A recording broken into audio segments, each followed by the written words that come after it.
Kia ora, welcome back everybody. Hey, I've been sent through a request to have a look at this one, to run some commentary over it, the Norwegian Long Range Reconnaissance Squadron.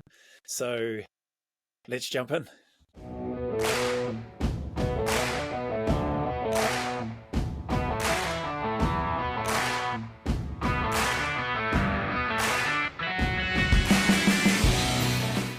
World's best Arctic fighters. The Norwegian Reconnaissance Squadron is an elite force only a few people would even consider. And out of those who do, only 1% make it through their selection.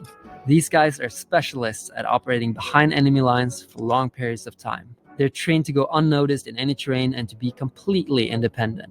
They're also the Norwegian force's best climbers. And just to give you an idea of how tough this unit really is, earlier this year, they went on a mission where they spent 44 days outside in down to minus 30 degrees in some of the harshest Arctic conditions you can imagine, without any supplies and without being told how long the mission would last. This is a screened unit, meaning their identity has to remain a secret, and no media has ever been allowed in, not until now, as I'm about to join the world's best Arctic fighters on a mission above the Arctic Circle and behind enemy lines. You know what? I love the fact that so many of you take time out of your day. Sincerely, I genuinely appreciate this, to send through links or suggestions, recommendations for me to have a look at and to provide my reaction to that. That's awesome, people. I really appreciate it. The list is massive.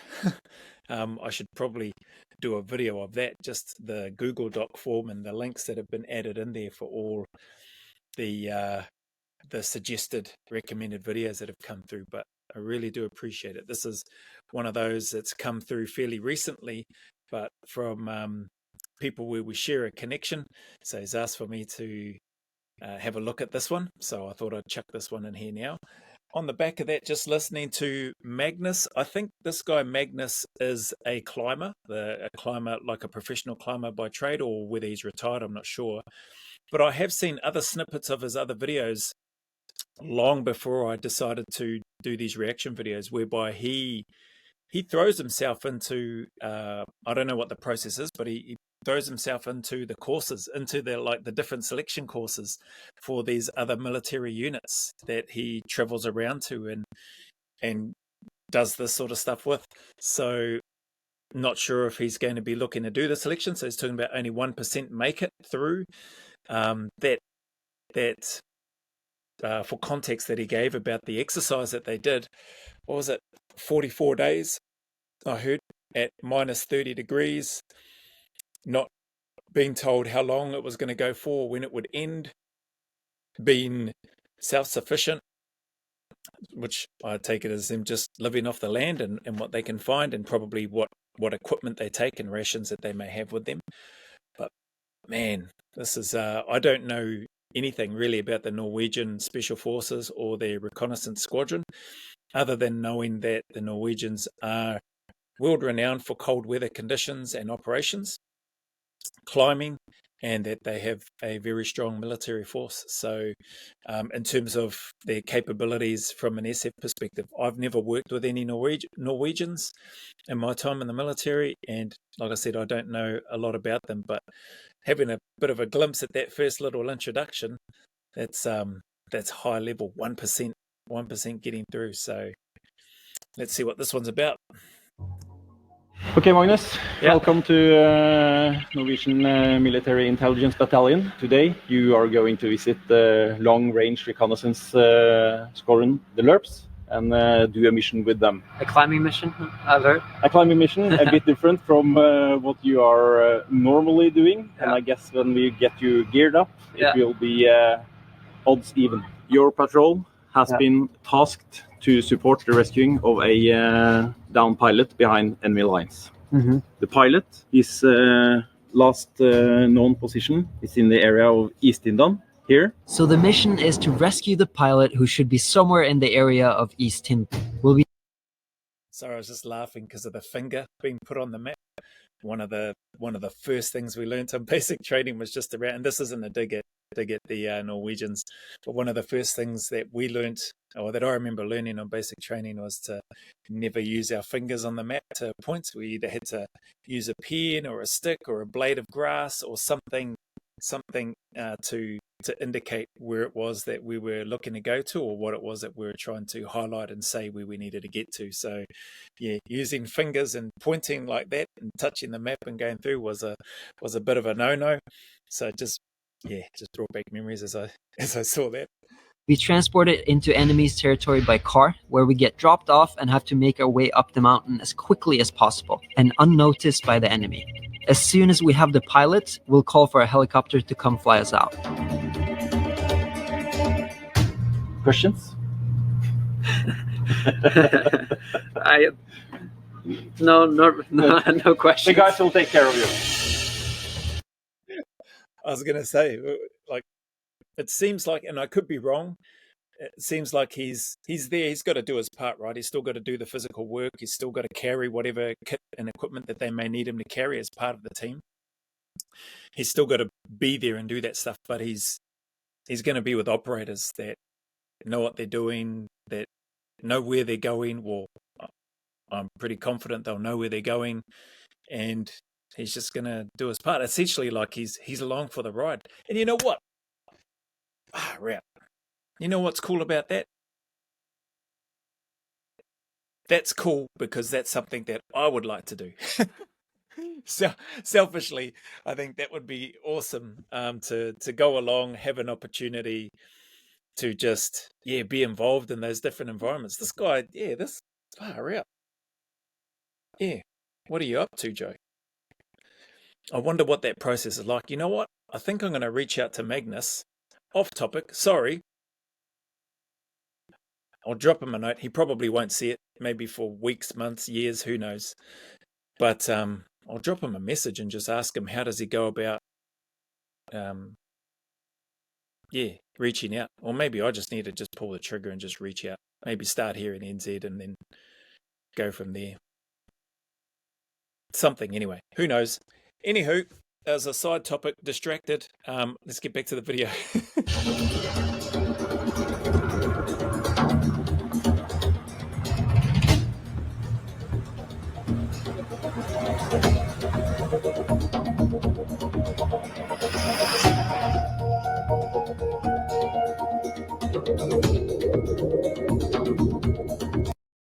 Cool landscape in their little kit, their vehicle. But yeah, look at that. That looks beautiful to me. Like getting outdoors and being able to do that. It's cool that they've got these images. Probably not that cool when the weather's freezing and you're trying to drag and carry and move all your kit. But anyway.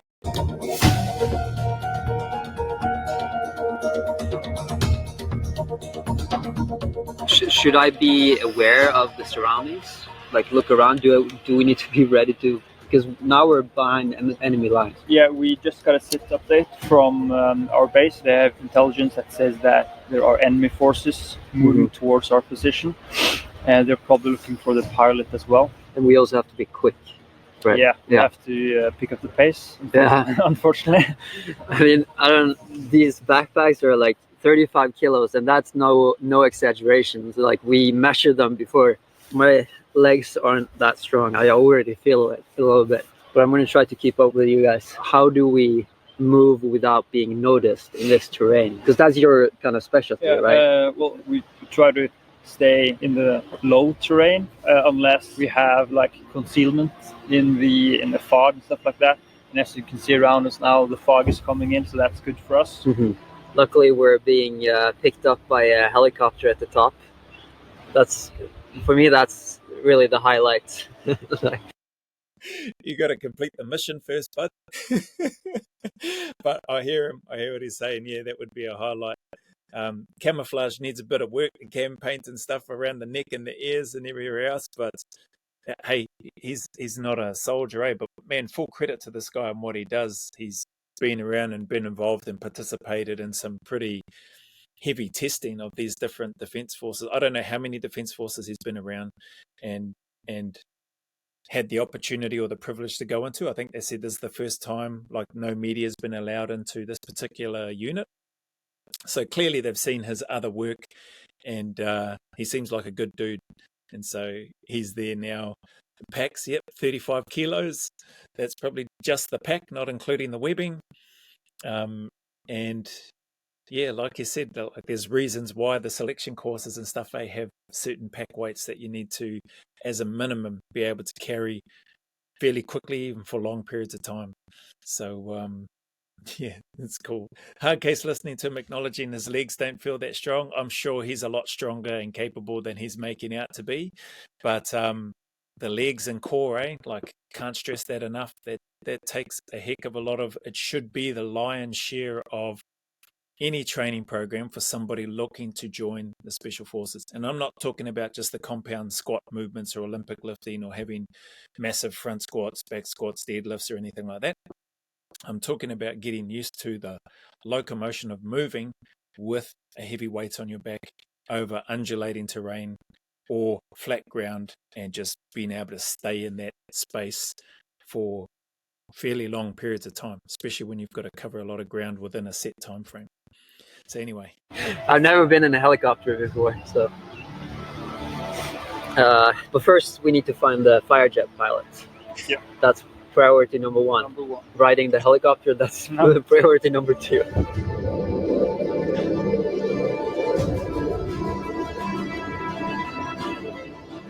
These guys have like a crazy high pace, and I've been told that I should look for enemies to the left. So the guy in the front, he's looking straight ahead. I'm looking to the left. The guy behind me is looking to the right. But I'm too out of breath to even feel like my sight is kind of blurry. But it's really exciting. If we keep this pace for much longer, I have to ask them if we can take a little break. You're taking a break now, mate, having a chat to the camera. So I don't know if those guys, they're probably already stopping or waiting, or they're slowing down so that you can either catch up, but it's supposed to be moving at pace.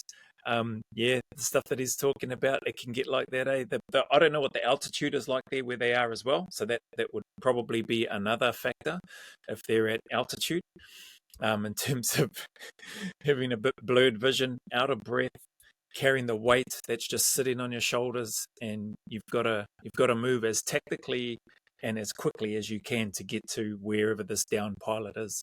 So it was showing up 02:17. Now I don't know if that's 2 hours and 17 minutes they've been on the move. I assume that that's more than likely what it is from when they started. And yeah, it must be a couple of hours. But yeah, it makes me laugh. It's saying if they keep up this pace, they'll have to ask for a break. It's like, mate, they're probably going to say, well, you just had a break when you stopped to talk to the camera. The Firejet pilot needs to wait, otherwise I'm going to die on the way up here. And it was crazy. We left like 1 a.m., didn't sleep at all. We were supposed to sleep for like an hour, but I couldn't fall asleep. And we have very little food with us. And we're just going to try to do this as quickly as possible, get in, get out. And these guys are crazy fit, and we're soon about to get our harness on and start actually climbing. And I think that's going to be really spectacular, but it's a very different climbing that I'm used to. These backpacks are around 35 kilos, so that's about half my body weight. And I don't know how I'm going to climb with that, and also with boots. It's these are very different from my usual Drago climbing shoes. You know what's cool about that? 35 kilos, they said that's about half his body weight, so 70 kilo man.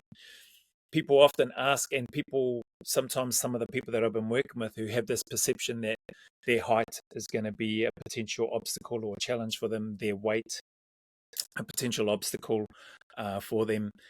The unit is made up of all sorts of people, shapes, sizes, attitudes, characteristics. And people would just be surprised if they saw a number of people within the unit, how lean and small they are, their height, how people might say how short somebody is or how tall somebody is. But there's all sorts in there. And I think my advice to those that I've been working with, your height or your weight, your body weight, is only an obstacle if you make it one. It's only a challenge if you make it feel like and become a challenge, you know, if you start comparing yourself to other people.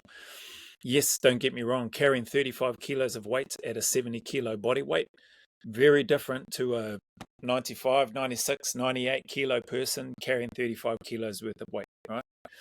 But again, as we all know, or maybe not all of us, but as we know and as we've seen and as we've heard, and as I can share with you from my experience, that size and weight counts for nothing if the person doesn't have it here or in here or the spine to stick at it and push through that work. So full credit to this guy. Carrying half his body weight, yep, sucks, but clearly he's a professional athlete in what he does with the climbing space, and now he's a bit of a blinking military touring legend, doing all these different courses and having an opportunity to do a course like this.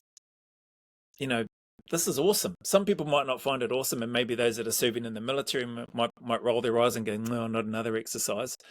But for people either viewing, watching, or people like Magnus, or, you know, maybe people like me that aren't even in the game anymore, but still enjoy the outdoors, enjoy that feeling, enjoy the benefits that I get from that type of movement, training, etc., and just the environment itself when you're with other soldiers. It's an awesome place to be. That's my 2 cents anyway.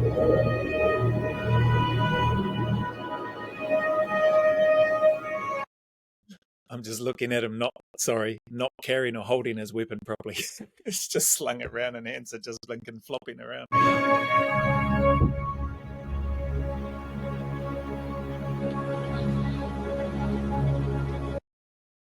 And you see the other guys who got their faces blanked out. Great to see. Still 2 hands on the weapon. From time to time, you might have 1 hand off, but your master hand should always be on that pistol grip with finger outside the trigger guard all the time, unless there's some quite difficulties, like they're about to do some climbing and stuff soon from what Magnus is saying. But yeah, it's good to see him. I think it looks like he's getting his hand back on the weapon, and that finger, you can see it extended across the trigger guard, or outside the trigger guard, I should say.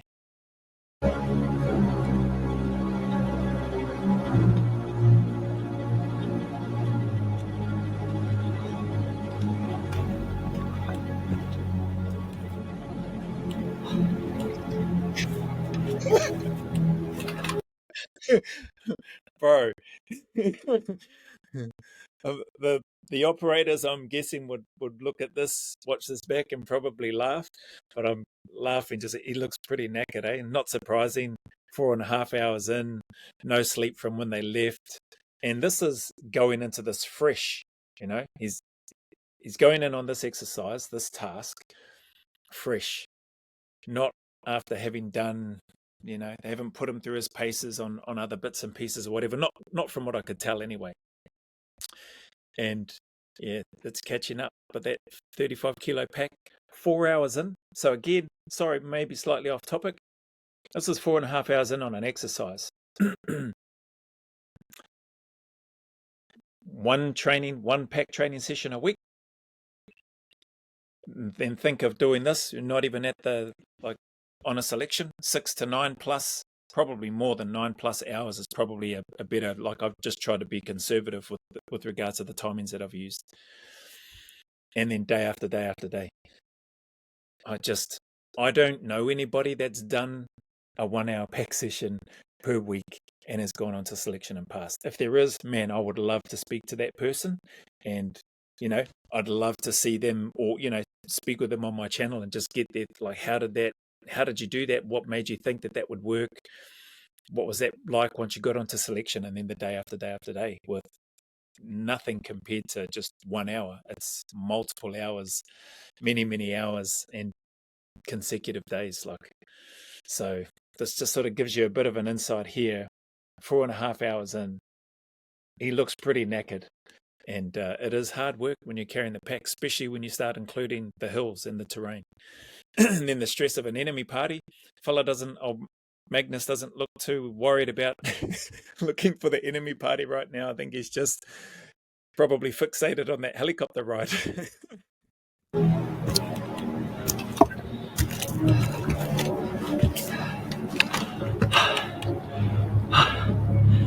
I've done a lot of hard shit lately, but this is hard in just a different way. Just never ending. We've been hiking for hours. We thought we're at the top, and we're just halfway. So the last few hours we've just been hiking, but it's super hot right now.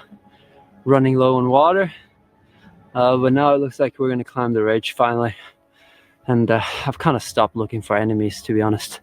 I just feel like if there are any enemies in the area, they're gonna deal with it. So I'm not focusing on myself right now. It's so good to hear him say that. It's crack up. Because well, I think I said that. That's definitely what I was thinking. I think I did say that just in the other part before I paused here, saying that old mate doesn't look like he's worried about any enemy party. I thought he was going to say if there's any enemy, they can just kill me. in this context, for him as a civilian going out and participating in this and putting himself through the furnace, through the fire to do this, I could forgive a civilian having that mindset. And so that's me taking some license and putting words into his mouth, which is probably not what he was thinking, and that wasn't what he said. But I could probably forgive a civilian going into that and having that thought and going, but his comment was, they'll deal with it. the operators deal with it. I'm just along for the ride, man. Crack up. Need to save the pilot. I'm glad he remembered the need to save the pilot. I think this is gonna take me some time to recover from. Like right now, it feels like my batteries are really low, and I know that the mission has just started, so I'm a little bit worried. I saw you got like an update on the. As of now, the entire Operation Meatballs, is depending Operation Meatballs. Who made that name? might have been me. It's critical for us to get to the pilot as soon as possible. As you can see in front of us, we have a really narrow and steep ridge line. That's our only way through. It's super exposed. We're exposed to like the elements, rocks and stuff, but also from being spotted by the enemy. What happens if we get like shot at during our climb? Do we shoot back, brother? If you're getting shot at, you shoot back. Is it called return fire, or we will shoot back. Shoot back, okay, yeah. And because we're pretty vulnerable on that ridge. It's gonna be a shitstorm if we get in contact on the ridge. Yeah. We've divided like one full rack with all the pros, so the nuts and the cams. We're gonna go as a 3. Yeah. Is it a climbing helmet? So it's we have another helmet, kind of similar, which is made for ballistics. Okay. So it's really heavy. Yeah. But this one is a more lightweight one. Yeah. The first person goes in front with all the protection, and then you as the second person will take it out. Yeah. And then so we're not belaying each other. I think it's going to be new to a lot of people watching this type of stuff. Stretching will not make you flexible, and it will not eliminate your recurring injuries. Stretching will relax your mind. So basically, if one of you fall, I have to go low, right? And make sure if we fall on one side, that kind of you basically have to fall on the other side. Okay. Well, that's the kind of, you have to have a pretty quick reaction, you know, like, was it left, was it right? And then you just have to do it. Yeah, and you'll see afterwards, like, maybe not using these kind of pros, but just using natural, just rocks, whatever you have, trees, and just put the rope in between. Yeah. Also, the harness is camo. That was pretty cool. I've never seen that before. And we're going to climb with the backpacks. So that's what's going to make it really challenging. I mean, this route isn't going to be that hard in itself. We're trying to go quick, and we're trying not to be noticed, you know. So, I mean, it's a different way of moving. When we get down there, we call for the helicopter. How long does that usually take for the helicopter? The bro is fixated on that helicopter, right? when we get down there, we call for the helicopter, right? How long will it take for the helicopter, I think is what he's asking. He's gone from asking, what do we do if we get shot at, to how long does it take for the helicopter to get here? Helicopter to come. Since there's a lot of enemy in the area, then it's a bigger operation. So they need multiple planes to kind of suppress the enemy before they can bring in a helicopter, which is an easier target. Yeah. So they first have to suppress the enemy's air force. And then they can come in and save us. Yeah. No, and what do we do if we don't get a helicopter? I was waiting for it. I knew he was going to ask, what do we do if we don't get it? It's like, bro, then you're walking. The YY Express, it's called, here in Aotearoa. You get those legs moving and you walk. Oh, it wouldn't be the first time it happens. So you always plan for an emergency plans. So you always have kind of escape routes and different kinds of pickups. Yeah. But the pilot is, I mean, he's worth more than us, right? Because he's so the education they get, and they're jet fighter pilots. So it's a very cynical way of looking at it, but that's how it is. They're kind of pushing the 5 of us to help get him out. Yeah, and that's our mission. So we just have to follow the mission.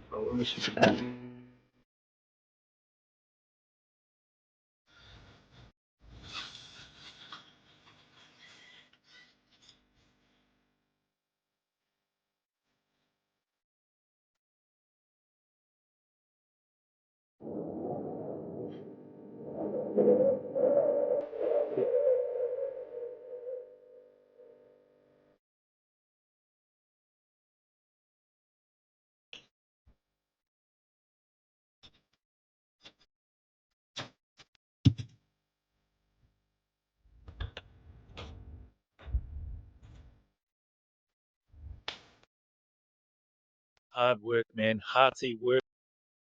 The climbing with the gear, with the pack. It's that's tough work, man.